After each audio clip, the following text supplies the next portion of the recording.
Hi guys, Sci-fi recapped here. Before we start, warning. Spoilers ahead. Today, I'm gonna explain a mind-blowing science fiction series from Black Mirror Season 4 called Black Museum. In the middle of nowhere, while waiting for her car to be charged, Niche comes across a building named Black Museum, which keeps all authentic criminological artifacts.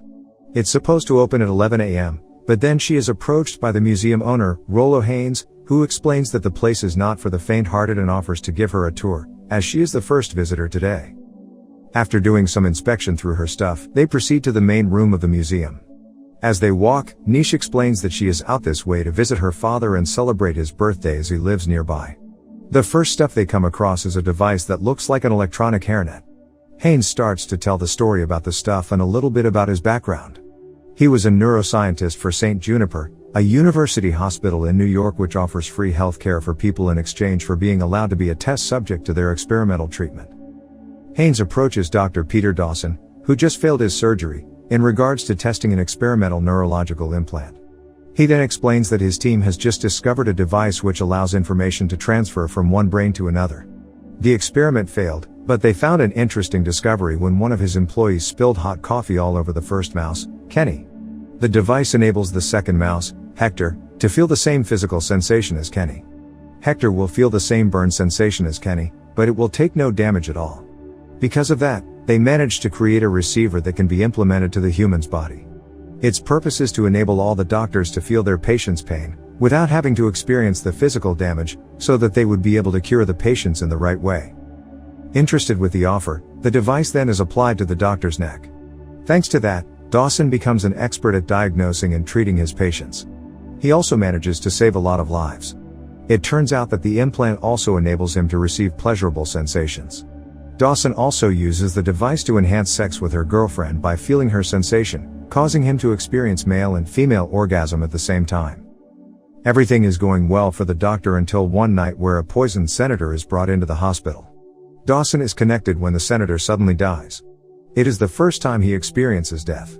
Dawson blacks out for a few minutes, but when he awakes, they discover that nothing is wrong with his body. However, he soon finds that the side effect is that he now experiences pain as pleasure. The more pain he feels, the more pleasure he gets, or people called it masochist. He starts demanding for rough sex, but when his girlfriend gets tired of it, he then begins hanging around at the hospital waiting for patients and craving for pain. At one night, when an old lady who suffered a heart attack is brought to the emergency room, Dawson starts to connect himself to her and uses her suffering for personal pleasure. He intends to buy some time so that the other doctor won't do the treatment, but eventually the security guards have to pull Dawson away from her. The next day he visits Haynes, but he explains that he is not able to reverse the procedure, so the doctor has to be removed from the hospital. One night, Dawson finds that hurting himself will also bring the pleasurable sensation. Addicted to that, he begins mutilating himself. Not enough with that, he also tortures and kills a homeless man with a drill. By the time police find him, the extreme sensations of pleasure has caused him to fall into a coma and is put in the hospital until now. Back to the present, Haynes is covered by sweat and Niche offers him a bottle of water since the museum AC is broken. After that, they move to one of the saddest objects in the place, which is a monkey doll, and he starts to tell the story behind it. Jack and Carrie are a happy couple with their new baby. When Carrie wants to take a photo of her husband and son, she suddenly gets hit by a truck and falls into a coma. Jack visits his wife regularly, but she never awakes. They communicate using a neurotechnology, which allows Carrie to give yes or no responses. One day, Haynes approaches the husband and offers a procedure for her wife which transfers Carrie's consciousness into his brain and allows her to see and hear everything he does. It also enables Jack to talk to her again. At first, he is uncertain when told that they need to kill Carrie first, but Carrie agrees by responding from the device. They begin the operation and it is successful. Carrie is now able to feel the hug from their grown son, Parker. However, the shared consciousness begins to take a toll on the couple, as Jack feels a lack of privacy and Carrie keeps complaining about whatever he does. The couple then meets Haynes, who offers Jack more privilege by allowing him to put Carrie on pause. Tired of being watched, Jack decides to put his wife on a pause for weeks, but this action just infuriates her whenever he allows her consciousness again, making the relationship worse. Then, Jack meets Emily and the two begin dating. Not happy with Carrie disturbing their relationship, they meet Haynes and Emily forces him to transfer Carrie's consciousness out of him completely. Deleting the consciousness means death for Carrie, So Haynes suggests transferring her into a monkey doll with a camera, which is then given to their son, Parker. Unfortunately, the doll can only speak 2 phrases, "Monkey loves you" and "Monkey needs a hug." Carrie is furious and keeps spamming the button, but Emily threatens to delete her completely if she does not behave. As Parker grows up, he eventually gets bored with the doll and abandons it, with Carrie trapped inside it. In the present, Haynes claims that he was fired because of that invention as it is perceived inhuman and illegal. He also reveals that Carrie is still inside the monkey doll since it is illegal to delete her. They then move to the prime exhibit of the museum, which is a dismal hologram projection of Clayton Lee, killer of a lady named Denise Stockley. The idea behind this is to transfer the consciousness of people on the death row, so Haynes approaches Clayton and persuades him to sign over the rights which allows him to use his post-death consciousness in exchange for money to support the killer's family. Clayton's wife is worried at first, but he assures that the amount of money she will receive will be enough to fund their kids. After his execution, Haynes manages to resurrect Clayton, but as a hologram inside the museum.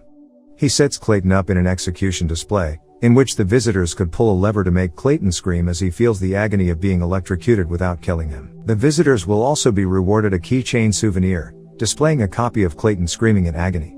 This torture machine has turned the museum into big success as it is usually filled with visitors who are happy to see the killer gets tortured over and over again. Haynes explains that each electrocution is set to last 10 seconds. If it reaches more than 15 seconds, it would break the hologram and could erase it. While explaining, Haynes suddenly starts choking and discovers that he has been poisoned by Niche. She also has sabotaged the museum air conditioner so that Haynes would become thirsty and accept the water offer. Surprisingly, Niche reveals herself to be Clayton's daughter. She then claims that his father is actually innocent and there have been several actions done to support his father, but it never works as the state never cares. The least thing the protesters could do was to post a thread on social media, which ended up hurting the museum's popularity and decreasing the visitors significantly. Because of that, the museum now attracts wealthy sadists, who would pay more to torture Clayton exceeding its limit, turning him into empty shell, not dead but hardly alive, until one day, Nisha's mom comes to see what has happened to her husband. Depressed, she takes a bottle of pills and vodka, causing her death by overdose. Haynes then dies and Niche transfers his consciousness into Clayton's hologram. She pulls the lever to the maximum, causing Haynes to experience the full force of being electrocuted while also finally putting Clayton's consciousness into rest. After that, along with her monkey doll and the souvenir containing Haynes screaming in agony, Niche walks out from the museum. Before returning to the car, she removes an electronic device from the AC compressor which causes it couldn't work and sets it on fire. At the end of the film, Niche is caught having a conversation with her mom, revealing that they have been sharing consciousness. Niche drives away with her mother shedding joyful tears as the museum is engulfed in flames. Subscribe to watch more videos like this, turn on notifications, and leave a like to help the channel out. Thank you for watching.